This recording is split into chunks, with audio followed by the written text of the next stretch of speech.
கூட அவங்க அக்கா சொன்னுச்சு, நீ வந்துரு திவ்யா, கேஸ் ஆயிரும் திவ்யா, கேஸ் ஆனா இங்க எல்லாரும் ஒண்ணா இருக்கும்போது நம்ம பாத்துக்கலாம் அப்படின்னு சொன்னுச்சு. அங்க போனாதான் திவ்யா நீ உள்ள போவான்னு சொல்லுத. அந்த பொண்ணு சொல்லிட்டு போகுது, அங்க போனா ஏன்னா இங்க இருந்துதான் நடந்திருக்கு அப்படின்னு மாட்டுவோமா. உங்க வீட்டுல இருந்தா நம்ம இப்ப இனிமே அவங்கள உள்ள இழுத்துக்கணும், எல்லாத்துக்கும் உடந்துதான்னு சொல்லிட்டு. டேய் தம்பி,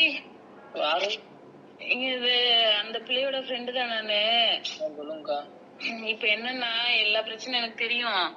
இப்ப என்னன்னா அவங்க உங்க அம்மாவ எல்லாரையும் கூட்டிட்டு பிரஸ் மீட் போய் வைக்கணுமா, அதுக்கு நீங்க கிடைக்கணுமா அவங்களுக்கு.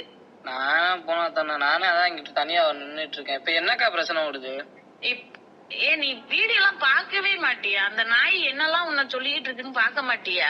நான் பாக்கவே மாட்டேங்க, திவ்யாட்டை கேளுங்க. சும்மா பார்த்தாதானே இப்போ முக்கியமான கட்டம், முக்கியமான பிரச்சனை நடந்திருக்கு, உனக்கு என்னன்னு பார்த்தாதானே புரியும்.